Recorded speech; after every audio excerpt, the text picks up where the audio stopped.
Dotted among wetlands on Tunisia's coast is this patchwork of tiny man-made islands that stretch out towards the Mediterranean.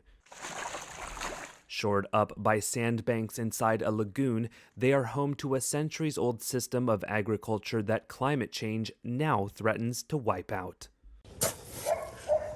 Ali Garci has farmed a plot in the Gar El Mel wetlands north of Tunis for 20 years, relying on a layer of fresh water that feeds his plants above a saltwater base. He grows potatoes, onions, and tomatoes. But with sea levels and temperatures in the area rising and rainfall below average, his yields are dropping. There is a shortage in the quantities of rain, and this definitely negatively affected the quantity of our product in general. That means the production is weaker compared to years when the quantities of rain were respectable. Invented in the 17th century, the Ramli agricultural system, Arabic for sandy, irrigates crops entrenched in a mix of sand and manure via their roots. Its water shortage-resistant methods gained global attention last year when the United Nations added Gar El Mel to its list of agricultural heritage systems of global importance. But the system's reliance on a fragile balance of rain and sea tides means it faces unprecedented challenges. In August, a heat spike across northern Tunisia brought temperatures to a scorching 120 degrees. Meanwhile, rainfall fell to below two-thirds of its long-term average, a shortfall that climate modeling suggests could become permanent. Globally rising sea levels as temperatures increase pose a further threat. One climate expert tells Reuters the Mediterranean will rise and seep into the areas surrounding this rich agricultural site, which could make the soil salty and ruin the crop, and take a centuries-old system with it. Today, we take off the intramural jersey and we put on one jersey, Team New York. New York City Mayor-elect Eric Adams on Thursday said that he would take his first 3 paychecks in Bitcoin. In a Twitter post, the one-time police captain wrote, quote, "NYC is going to be the center of the cryptocurrency industry and other fast-growing innovative industries. Just wait." Adams, a Democrat, will become the second black mayor of the United States' most populous city in January, after easily defeating Republican Curtis Sliwa, founder of the Guardian Angel Civilian Safety Patrol, in Tuesday's election. Adams' tweet was a response to Miami Mayor Francis Suarez, who wrote in a Twitter message of his own that he would take his paycheck in Bitcoin. Efforts to transform New York into a crypto hub may draw scrutiny from the state's Attorney General Letitia James, who recently launched a crackdown on unregistered cryptocurrency companies. This court has found that there appears to be intentional discrimination in the pound. That's that prima facie case. And I guess before I get into this, one of the challenges that I think counsel recognized in this case is the racial overtones in the case. Quite a few African-American jurors were excused through preemptory strikes exercised by the defense. But that doesn't mean that the court has the authority to reseat. The court is in a position where it's got to make another finding, which is that the defendants are not genuine when they gave a reason, and that the reason they were claiming is not the real reason those particular jurors were struck. I've worked through each one of these. I've listened to the defense. Again, in the state of Georgia, all the defense needs to do is provide that legitimate, non-discriminatory, clear, reasonably specific, and related reason.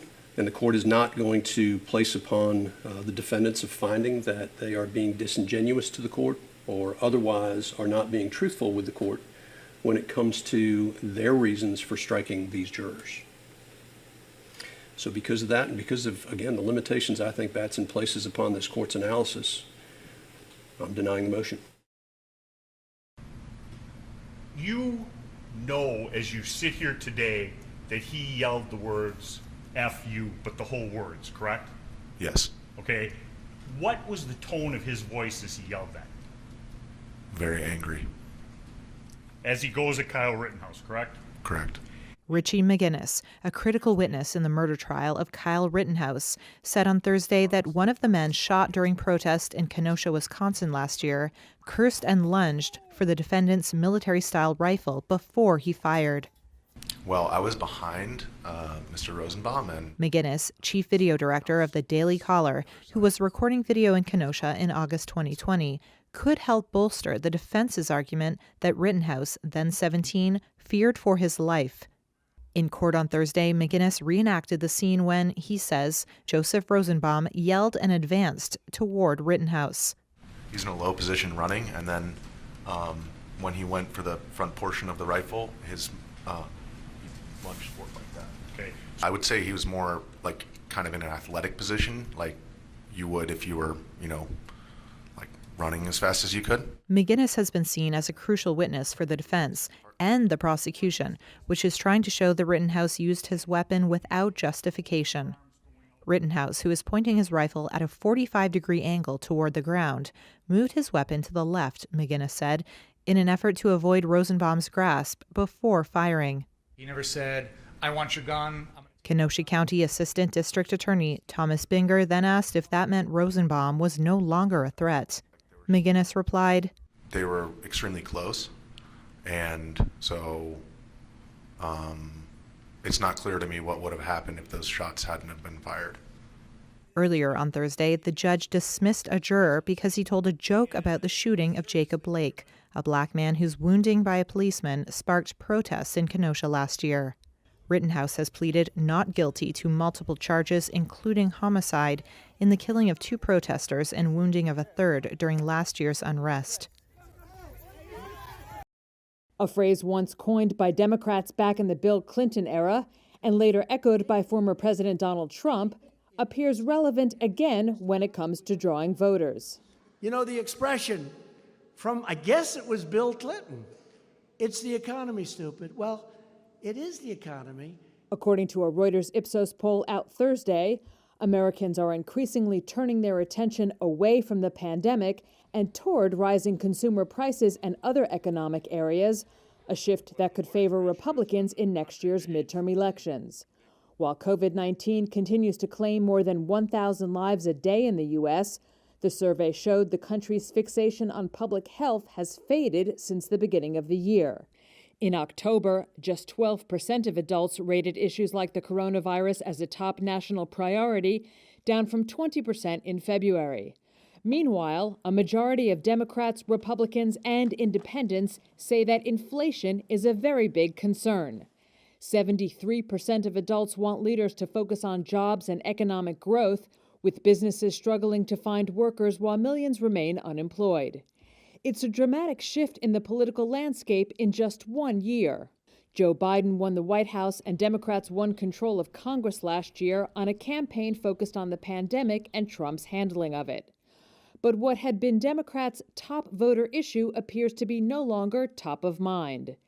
Democrats have already failed to match a surge in votes for conservative candidates that helped Republicans win the Virginia governor's race this week and wage a surprisingly competitive race in New Jersey. Besides the economy, Republicans like Virginia's newly elected Governor Glenn Youngkin are driving up GOP turnout by latching on to another concern expressed by their base. And so on day one, I will ban critical race theory from being in our schools. Youngkin vowed to ban the teaching of critical race theory, a legal framework that examines how racism shapes U.S. laws and policies. My Build Back Better plan gets us back on track. A similar rallying cry for Democrats could be tax hikes for the wealthy, climate change, or curbing access to guns, all important to Democratic voters, the Reuters poll showed.